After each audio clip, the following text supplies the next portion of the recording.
senhoras e senhores membros do Governo, presidentes das juntas de freguesia, senhores presidentes dos grupos parlamentares, senhora provedora de justiça, senhores chefes militares, senhoras e senhores deputados nacionais e municipais, senhores e senhores embaixadoras e embaixadores representantes do corpo diplomático, senhoras e senhores vereadores da Câmara Municipal de Lisboa, demais entidades, minhas senhoras e meus senhores.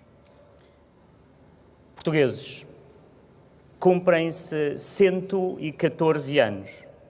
114 anos desde que somos uma república. Uma república que se foi transformando e adaptando aos ventos da história, que viveu vitórias e fracassos, ordem e desordem, democracia e ditadura. Ela significou mais uma mudança das tantas que se sucederam em quase 900 anos de história. Desde aquele outro 5 de outubro, que nos faz ser hoje portugueses, o de 1143, e que nunca podemos esquecer. Quis a sorte, ou a providência, que estes 114 anos da República se encontrassem com uma feliz coincidência, que coincidissem com os 50 anos de Abril, com o momento em que o dia inteiro e limpo cobriu esta cidade e se espalhou por todo o país. Mas estes 114 anos coincidem ainda com outro momento, com os 500 anos do nascimento de Luís de Camões, do nascimento do poeta-nação, sua consciência mais íntima, a sua expressão mais autêntica. Parece, por vezes, que este marco passou despercebido, escapou à memória de parte da classe política que teria o dever de o lembrar. O Sr. Presidente da República bem o disse uma vez, que nunca faremos justiça a Camões. Podemos não conseguir fazer-lhe justiça, mas temos sempre algo a aprender com Camões, porque foi ele, em grande medida, que nos fez compreender quem somos. Excelências, portugueses, dizem que os grandes poetas eternizam um instante. Na nossa vida vemos correr o rio do tempo, vemos fugir os instantes, vemos mudarem-se os hábitos e as vontades.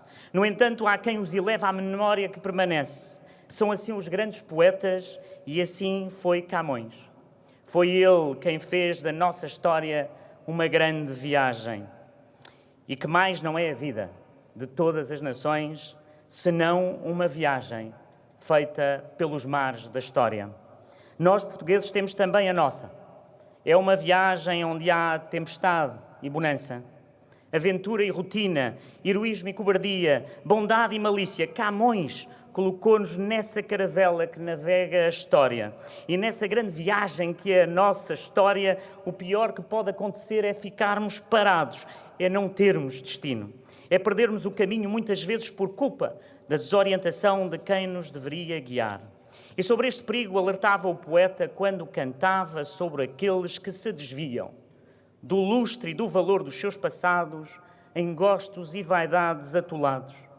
A sua primeira mensagem é esta, um aviso. Quantas vezes na história nos desviámos dos caminhos porque foram preferidas vaidades pessoais e interesses partidários em vez do bem comum? Tudo isto nos desvia do caminho que devemos seguir e em que se dá a oportunidade e prioridade ao que é muitas vezes imediato e não se pensa no futuro. O próprio 5 de outubro de 1910 foi uma resposta contra isto, contra a vaidade de políticos que se achavam donos do país. Foi uma resposta contra o domínio dos pequenos interesses. E hoje, quando tanto se fala de bloqueios e de travar medidas essenciais para o futuro do país, devemos ser claros. O país não pode parar. O país não pode ficar refém de ansiedades pessoais ou partidárias e é o estado do país e não os estados de alma que devem guiar os nossos líderes políticos. Excelências, portugueses, Camões não nos deixou só um aviso, juntou-lhe uma esperança. A esperança que nos acalenta e nos leva a alcançar novos mundos e novos limites, que nos demonstra os maiores exemplos de coragem, de heroísmo, de sacrifício. Exemplos como os nossos bombeiros, que diante de terríveis incêndios não se deixaram vencer pelo medo, que se sagraram verdadeiros heróis e a quem tanto devemos. Um obrigado aos nossos bombeiros será sempre pouco, porque são eles exemplo do que Camões canta sobre aqueles que por obras valorosas se vão da lei da morte libertando. A esperança na possibilidade destas obras valorosas é a nossa motivação para continuar aquela grande viagem, para não ceder à inércia que tão frequentemente nos atinge. Ceder à inércia foi o que nos aconteceu em áreas tão fundamentais como a habitação. Uma inércia política que exige agora um esforço redobrado para responder às pessoas e o que elas esperam de nós. Ceder à inércia foi também o que se passou na imigração. E hoje assistimos a manifestações de drama humanitário que nos envergonham a todos como país. Nós precisamos de imigração. Sim, precisamos de imigrantes. Mas não podemos aceitar uma política de portas escancaradas que conduz à desordem, que dá espaço a redes criminosas, que multiplica casos de escravatura moderna. E se hoje temos esse claro problema de pessoas em situação de sem-abrigo no país, deve-se também a essa irresponsabilidade de lidar com a imigração. Esta irresponsabilidade aumenta a desconfiança na nossa sociedade e alimenta os extremismos de um lado e do outro. Por isso é que disse: precisamos de uma política de imigração que valorize, que traga dignidade a quem chega ao nosso país e que assegura que quem chega valoriza o país que acolhe. Nós queremos acolher, mas também esperamos que quem venha saiba e se queira integrar, que respeite a nossa cultura aberta, de cidade aberta, os nossos valores europeus tão profundos. E hoje posso aqui dizer que ontem resolvemos talvez uma das situações mais graves durante estes 3 anos de mandato. Ontem conseguimos arranjar um teto para todas as pessoas que estavam na Igreja dos Anjos em Arroios, graças ao trabalho de tantos trabalhadores, ao Sr. Comandante da Polícia Municipal, à Sra. Presidente da Junta de Freguesia, aos serviços sociais, à higiene urbana, que ontem, até tarde, conseguiram a cada pessoa tratá-la humanamente, com cada uma, dar-lhe esse espaço, dar-lhe essa dignidade de um teto. E hoje convido os senhoras e senhores a passarem em Arroios, ao lado da Igreja dos Anjos, a convite da Sra. Presidente da Junta. Hoje, meus amigos, temos esta oportunidade. Temos a oportunidade de atuar, de fazer, e é isso que fazemos. Hoje temos a oportunidade de fazer mais e melhor também pela segurança das pessoas. E foi também uma sensação de insegurança, de impunidade, que fez ruir a jovem República Portuguesa. Temos, por isso, de levar a sério aqueles que sentem uma certa impunidade nas ruas ou uma fraca resposta do Estado. É preciso dizê-lo, não queremos um Estado omnipotente, que tudo pretende fazer, mas queremos um Estado com a autoridade para fazer cumprir a lei. E hoje temos a oportunidade de devolver ao Estado essa capacidade de atuar, de lhe devolver a autoridade que nos parece a tantos e aos olhos de tantos muitas vezes desbaratada. Lisboa e Portugal têm um grande ativo, se não o maior, a sua segurança. E por isso é que pedi ao governo anterior mais 200 polícias municipais e também o peço a este governo. E por isso volto também a dizer, volto a dizê-lo, sim, precisamos de reforçar as competências dos nossos polícias municipais. Porque mais competência da Polícia Municipal é mais segurança nas cidades.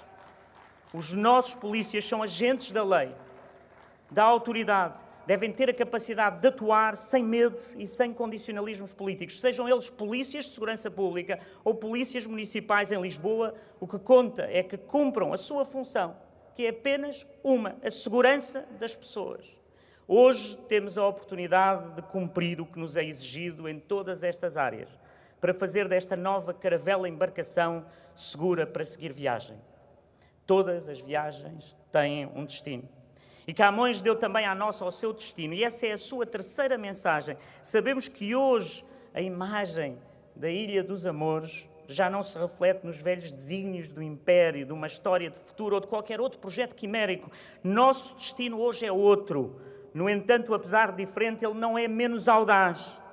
Também é hoje preciso audácia.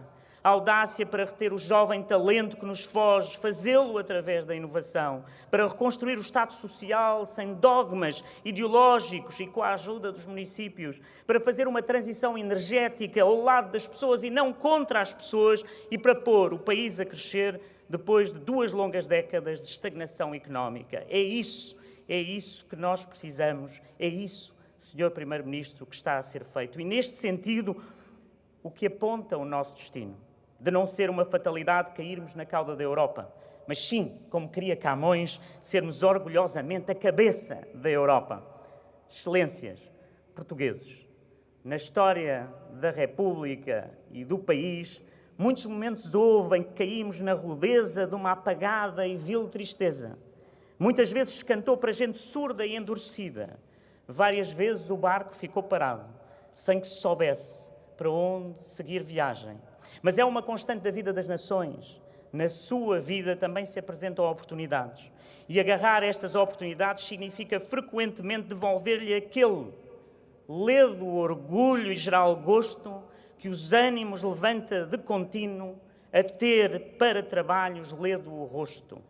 Ledo o rosto é o que todos nós portugueses precisamos, depois de 114 anos de República e 881 anos de nação, de ânimo, de orgulho, porque não ficamos atrás de ninguém. Uma nação como a nossa não se pode nunca sentir pequena ou inferior em relação a outras. Tem de ser isso, sim, um exemplo para as outras. Foi precisamente este o propósito da República, foi também este o objetivo de Camões, que seguíssemos caminho nesta nossa viagem, com confiança, com orgulho, com audácia. Senhoras e senhores, Senhor Presidente da República, portugueses, viva, viva a República, viva sempre, sempre Portugal. Muito obrigado.